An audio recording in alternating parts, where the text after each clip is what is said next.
Եկ միտեղ կարդանք միասին Աստվածաշնչից։ Երգերքոց 4 գլուխ 16-րդ խոսքում գրված է. Զարթնիր ով հյուսիս և եկ ով հարավ, փչիր իմ պարտեզին, թող փռվեն նրա բուրմունքը, թող իմ սիրեկանը իր պարտեզը գա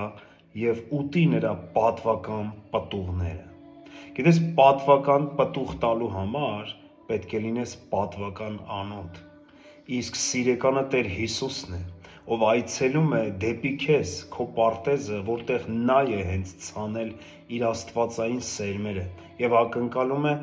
պատվական անոթից պատվական պտուղ։ Իսկ գիտես, 2 Տիմոթեոս 2:20-ում գրված է. բայց մի մեծ տան մեջ ոչ միայն ոսկեղեն և արծաթեղեն անոթներ կան, այլ փայտե և հողել կան, որ պատվի համար են, և կան, որ անարգության համար են։ Եթե մեկը իր անձը մաքրի այդպիսիներից, նա պատվական անոթ կլինի, սրբված և իր Տիրոջն օգտակար ամեն բարի գործերի համար պատրաստված։ Աստծու խոսքն ասում է, որ մենք մեզ սրբենք ամեն անօրենություններից, որպեսզի դառնանք պատվական անոթ և որպեսզի բերենք պատվական պտուղներ, որ մեր սիրեկանը, մեր Տերը, մեր Հիսուսը, մեր սքանչելի Աստվածը գա այցելի և հենց քեզանից պատվական պտուղներ ճաշակի։ Եղիր օրհնված։